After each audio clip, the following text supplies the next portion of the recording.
Hi friends, welcome to Achi recipes and vlogs. ఇది early morning 5:30కి నేను లేచి బయటికి వచ్చేసరికి ఇక్కడంతా చాలా బాగుంది, కూల్గా ఉంది. అంటే నైట్ చాలా పెద్దగానే వర్షం పడింది. మార్నింగ్ 5:30కి అయితే చిన్నగా జల్లు పడుతుంది, పెద్దగా లేదు. కానీ అయితే ఇంకా వర్షం పడే అవకాశం అయితే ఉంది. ప్రస్తుతానికైతే చిన్నగా జల్లు పడుతుంది. బయట ఇలా కాసేపు చూసిన తర్వాత ఇక నేను లోపలికి వెళ్ళి ఫ్రెష్ అయిన తర్వాత ఇలా టిఫిన్ అయితే వేసేస్తున్నాను. చపాతీ చేస్తున్నాను. ముందే పిండి కలుపుకొని నానబెట్టేసుకున్నాను. ఒక 15 మినిట్స్ చపాతీ అయితే చేస్తున్నాను. అంటే ఈరోజు లంచ్ బాక్స్లోకి కొరియాండర్ రైస్ పెడుతున్నాను. కూల్గా ఉంది కదా, రైస్ కర్రీ వద్దు మమ్మీ, నాకు ఏదైనా రైస్ ఐటెం పెట్టమంటే నేను ఇలా కొరియాండర్ రైస్ చేద్దామని చెప్పి అనుకున్నాను. అది ముందే చేసేసామంటే మనకి మళ్ళీ వాళ్ళు 12:30 అలా తింటారు. అప్పటికి బాగా చల్లగా అయిపోతుంది కాబట్టి అది లాస్ట్లో చేద్దామని చెప్పి నేను ఫస్ట్ అయితే టిఫిన్ చేసేస్తున్నాను.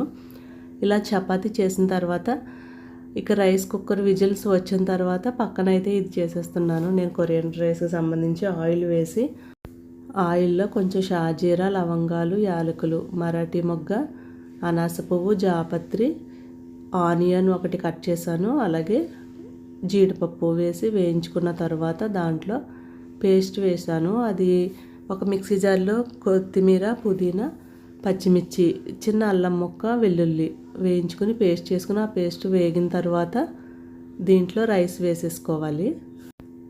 దీనికి తగినంత సాల్ట్ వేసుకుని కలిపేసుకుంటే కొరియాండర్ రైస్ రెడీ అయిపోతుంది. దీన్ని అయితే లంచ్ బాక్స్లోకి పెట్టేశాను నేను. దీంట్లో చిన్న క్యారెట్ ముక్కలు కూడా కట్ చేసుకుని వేసుకుంటే చాలా బాగుంటుంది. ఈ కొరియాండర్ రైస్లోకి నేను సైడ్ డిష్ కింద ఆనియన్ రైతా కూడా చేసేస్తున్నాను.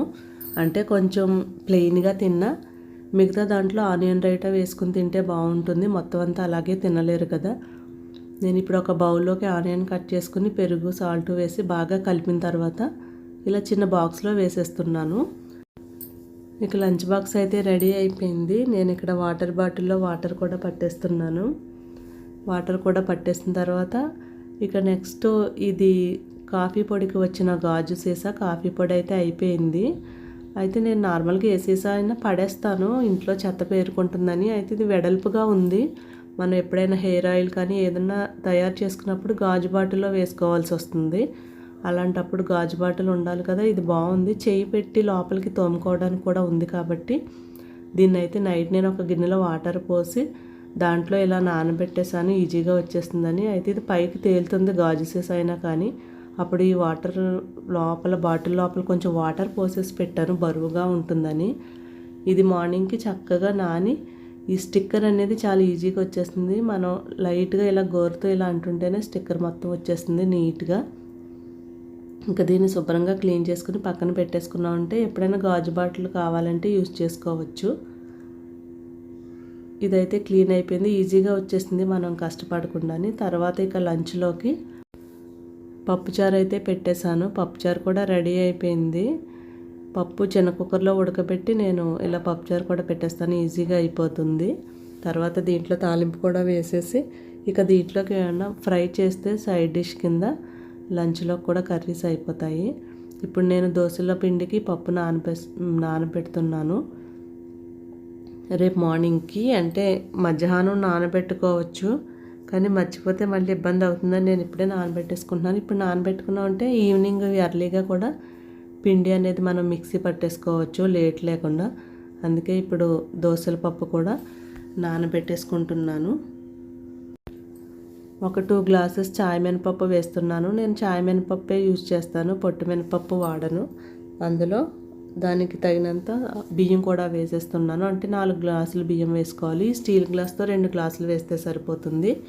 వేసేసి వాటర్ పోసి దీన్ని కూడా పక్కన పెట్టేసుకున్నామంటే ఇక మనకి దోశల పిండి కూడా ఎర్లీగా ఆడుకోవచ్చు. ఎందుకంటే వర్షం వస్తుంది, కరెంట్ ఎప్పుడు ఉంటుంది ఎప్పుడు ఉండదు అనేది కూడా తెలియడం లేదు కాబట్టి అన్ని పనులు కొంచెం ఎర్లీగా చేసుకోవచ్చు. తర్వాత నేను డీమార్ట్కి అయితే వచ్చేసాను. కొన్ని సరుకులు అయితే తీసుకోవాలి, ఇంపార్టెంట్వి. కొంచెం వర్షం తగ్గింది, నేనైతే డీమార్ట్కి వచ్చేసాను. మబ్బుగానే ఉంది, మళ్ళీ గట్టిగా పడే అవకాశం ఉంది వర్షం అయితే. చూసారు కదా, ఈ లంచ్ బాక్సులు చాలా బాగున్నాయి. పిల్లలకి 299 అంట ఆ బాక్సులు. అవి అయితే ప్లాస్టిక్, కానీ ఇది స్టీల్ బాక్సు చాలా బాగుంది. మనం పెద్దవాళ్ళ ఆఫీస్కి కూడా తీసుకువెళ్ళచ్చు. అలాగే పిల్లలు లంచ్ బాక్స్ కూడా స్టీల్ మంచిది కాబట్టి ఇవి యూస్ చేస్తే బాగుంటుంది.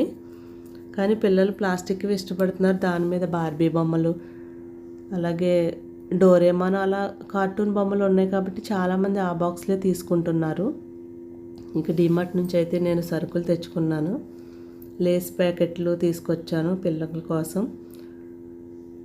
గ్రీను, రెడ్ ఇవే కొంచెం ఇష్టపడతారు. ఈ 2 తీసుకొచ్చాను. వీటితో పాటు ధనియా పౌడరు అన్నీ తీసుకున్నాను. అయితే 50-50 అని చెప్పేసి పొటాటో చిప్స్ ప్యాకెట్స్ ఉన్నాయి. అవి చాలా బాగుంటాయి. అంటే 50-50 బిస్కెట్సే చూస్తాం మనం, బిస్కెట్ ప్యాకెట్ అనుకుంటాం, కానీ అది పొటాటో లేస్ టైప్ ఉంది. చాలా బాగుంది, పిల్లలు ఇష్టంగా తింటారు. పెద్దవాళ్ళు కూడా టీ టైంలో తినొచ్చు. ఈ వర్షాకాలంలోని చాలా బాగుంటాయి. ఇది స్వీట్ కాదు, హాటే, బాగుంటుంది. ఇవి కూడా నేను ఒక 2 ఫ్లేవర్స్ తీసుకున్నాను. ధనియా పౌడర్ అయిపోయిందని చెప్పి ధనియా పౌడర్ కూడా తీసుకున్నాను. ఇక మ్యారీగోల్డ్ బిస్కెట్ ప్యాకెట్, అలాగే ఈ దోసల పిండికి నానబెట్టిన ఈ చాయ్ మినపగుళ్ళు కూడా అయిపోయి వచ్చాయి కదా. నేను ఇంకా చాయ్ మినపగుళ్ళు కూడా తీసుకొచ్చేసాను. కొన్ని ఇంపార్టెంట్ అయినవన్నీ తీసుకొచ్చాను. వాటితో పాటు ఇక పిల్లలకి లేస్ ప్యాకెట్స్ కూడా తీసుకొచ్చాను. వర్షం అయితే డీమార్ట్ నుంచి వచ్చిన తర్వాత చాలా పెద్దగా స్టార్ట్ అయిపోయింది. బయట చాలా పెద్ద వర్షం అయితే వస్తుంది.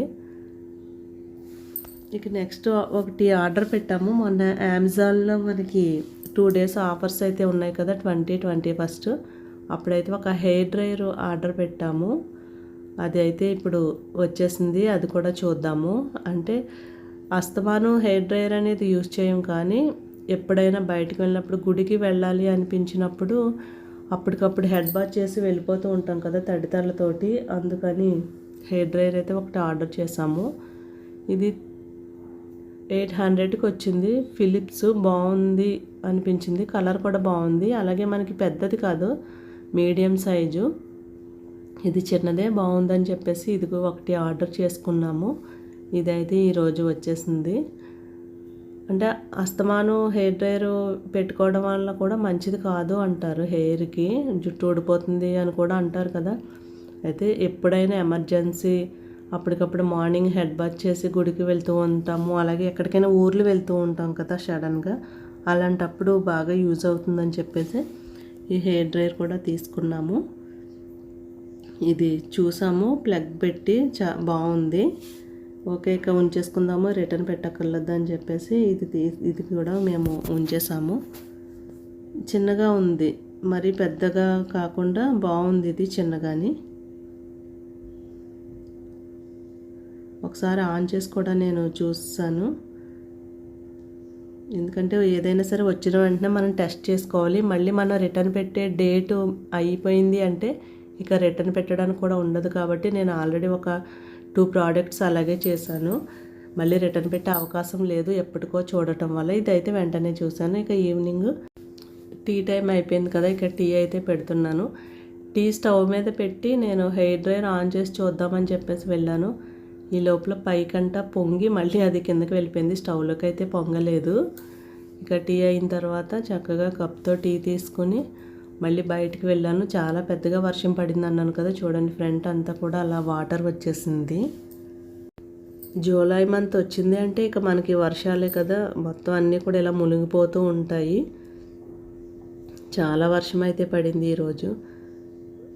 ఓకే ఫ్రెండ్స్, ఈ కూల్ డేలో నా మార్నింగ్ రొటీన్ అయితే నేను చూపించాను. Morning to evening routine. ఈ వీడియో మీకు నచ్చిందని అనుకుంటున్నాను. నచ్చితే ఒక లైక్ చేయండి, షేర్ చేయండి, సబ్స్క్రైబ్ చేసుకోండి. Thanks for watching.